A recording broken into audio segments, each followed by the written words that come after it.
Ya estamos de regreso y han pasado estas tragedias. ¿Qué se puede hacer después? Y ahí yo me voy a la parte, pues incluso espiritual. ¿Cómo se sobrevive? Usted nos comentaba acá fuera del aire, pero yo quisiera que un poquito nos compartiera una experiencia que vivió en carne propia, un ataque de la ETA. ¿Estuvo usted cercano? ¿Cómo se sobrepone un ser humano o una comunidad a un ataque así?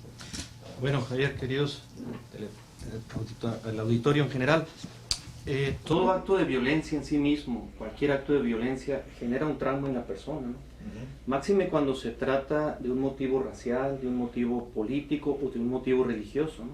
Todo este tipo de atentados genera en la persona pues un daño, ¿no? A mí lo que me tocó vivir en mis tiempos de estudiante ahí en la Universidad de Navarra pues fue esto, ¿no? Una detonación de un coche bomba, todos estábamos en clases y de repente pues yo iba de Mexicali, sentí que era un temblor, un movimiento telúrico. Nada, los maestros luego nos advirtieron que se trataba de un acto de terrorismo. A mí me llamó la atención la serenidad con la que maestros, directivos y estudiantes, todos ahí salimos rápidamente, ¿no? Pero una cierta tranquilidad en medio de la agresión, ¿no? Aquí hace un momento el señor cónsul hablaba de la asimetría del poder, ¿no?, en relación a una nación con otra, ¿no?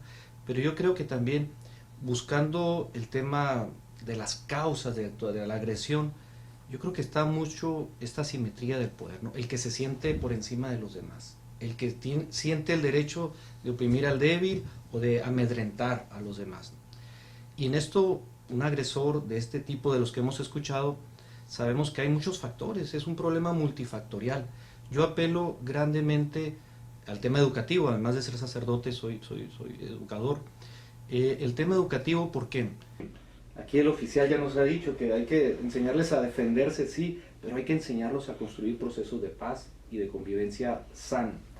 ¿Por qué lo digo? Porque si los padres de familia pasaran más tiempo con sus hijos y los hijos pasaran más tiempo interactuando con otros niños a través del deporte, la convivencia con su familia, los libraríamos de un problema que yo sí considero serio, Javier, que es el tema de la violencia, por ejemplo, digital. Por ahí empieza también. Un niño, un adolescente que está constantemente usando juegos de violencia, de uso de armas, pues es fácil que dé el paso al otro. El tema de la regulación de las armas en una nación como Estados Unidos es difícil que se logre, pues es un tema que está ahí en el tintero, en la agenda, pero lo que sí puede hacer un papá de familia, tú que nos escuchas en casa, es librar a tus hijos de esta espiral de violencia que se genera cuando uno agrede al otro, aunque sea de manera digital, y ve correr la sangre y siente la adicción por el ruido de las balas, ¿no? Eso es una adicción tremenda. Entonces, todos estos jovencitos que fácilmente los etiquetamos y decimos, pues es un desequilibrado mental, ¿qué pasó? ¿Dónde estuvo su familia? ¿Dónde estuvo sus amigos?, ¿no? Pues es precisamente por esta falta de atención que yo creo que como padres de familia, como educadores, como personas, líderes sociales, tenemos que voltear más, ¿no? Formación para la paz, actos, eventos, situaciones que promuevan una convivencia más saludable, ¿no? En mi caso, como director de una escuela, también nos acompañan oficiales del grupo DADE. Ellos van en la línea de la prevención de drogas, que también es algo muy bueno, y visitan muchas escuelas, etc. Nosotros tenemos también programas en esta línea, ¿no? En nuestro modelo educativo de formar jóvenes para el servicio de los demás, para construir relaciones fraternas, para ayudar a buscar el bien común. Yo creo que esta es un arma poderosa que no podemos olvidar, unido a las medidas consecuencias, ¿no? Ya pasó, ahora ¿qué hacemos? Pues sí, hay que atender a las víctimas, hay que darles consuelo, a los que pierden un ser querido, hay que atender psicológicamente si es que sobreviven los agresores y darles un seguimiento, porque no basta la cárcel, ¿no?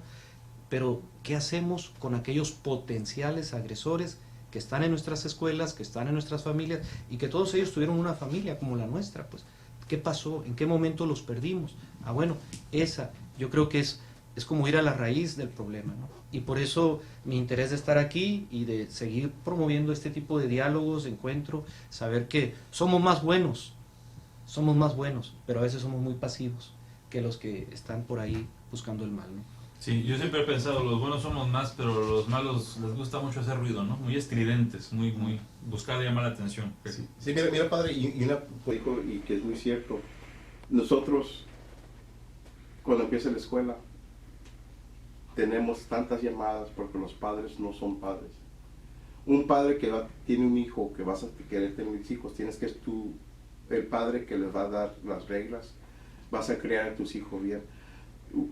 Y entro yo a las 7 de la mañana y para las 7:30 ya están llegando las llamadas, que quieren a un oficial que responda para la casa porque el hijo no quiere ir a la escuela.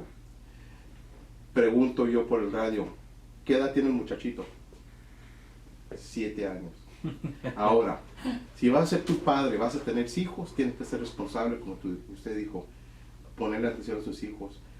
Un niño de 7 años no debe de decirte, dictar cómo vas a tú correr tu casa, cómo vas a tú, las reglas, cómo vas a criar a tus hijos. En otro caso, un padre bueno agarra a ese hijo, lo sube al carro, lo lleva a la escuela y lo deja ahí con el director, lo deja enfrente y que se meta. Así se debe de hacer. No es el trabajo de la policía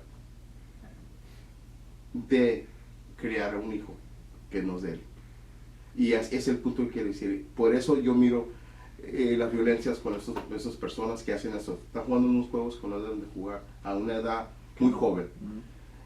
Los padres no le ponen atención. ¿Qué es lo que hacen? Llegan de la casa, le ponen la computadora, pónganse a jugar los juegos, no le preguntan qué hiciste en la escuela, qué hiciste en la escuela, qué aprendiste. Vamos a sentarlos a comer como familia. Una vez al día que lo hicieran, una familia estuviera muy buena. Todos agarran, yo he visto cuando agarran sus platos de comer y se van a sus cuartos. Todos comen a diferentes horas. Se trata, el tema que decíamos hace un momento de la deshumanización, ¿no? De los procesos humanos, ¿no? Se insensibiliza. Y lo que dice bien el jefe de la policía es que los padres tenemos toda la responsabilidad. Lo decía usted, estos agresores alguna vez fueron niños, ¿eh? Alguna vez fueron niños y algo o mucho les faltó para terminar en estas consecuencias y que tuviera consecuencias para los demás. Ahorita que dijo niño de 7 años, yo ya me imagino yo al Junior, ¿verdad? Que tiene 3 queriéndose poner al tú por tú. Cuando hay autoridad moral, ahorita decíamos, ¿cuál es la diferencia aquí en estos dos pueblos cruzando el cerco? Para hacer un alto, para no tirar un papel, Estado de Derecho, ¿no? Es algo que soy complejo, pero es autoridad. Si tú sabes que hay autoridad y hay consecuencias, todos nos portamos bien en casa. Eso nos pasó creo que a cada uno. Pero bueno, ¿qué puede hacer el gobierno de México? ¿Qué hace el gobierno de México después de que esta tragedia pasa? Ha estado muy activa la Secretaría de Relaciones Exteriores en ese sentido, pero además, ¿qué hacemos los mexicanos? Porque nos sentimos, o los latinos, nos sentimos agredidos después de esto. ¿Cómo nos reponemos? Bueno, yo creo que en la mesa se han manejado algunos conceptos que son importantes. Por ejemplo, la importancia de la promoción de la cultura de la paz, que es uno de los ejes. La educación como una manera de prevenir este tipo de cosas. También los planes de contingencia, para que cuando algo ocurra las instituciones estén preparadas. Pero yo, más que irme por el lado del gobierno, yo subrayaría 2 cosas. Es muy importante no perder de vista que las víctimas son seres humanos y no debemos de olvidarnos, no debemos de trivializar la vida de las víctimas. Como bien nos mostró el genocidio judío, es muy importante la memoria. No debemos olvidar, no debemos trivializar a los muertos. Y por eso mismo es importante que la sociedad en su conjunto, que todos los involucrados, que toda la sociedad se exprese, que diga no queremos esto, que lo diga clara y contundentemente. Y yo creo que si no para la cosa, por lo menos expresa que hay un equilibrio, que hay un movimiento social que va en contra de la violencia y del terrorismo doméstico. No debe de haber una supremacía racial, debe de haber una supremacía de las instituciones, de la inteligencia cultural.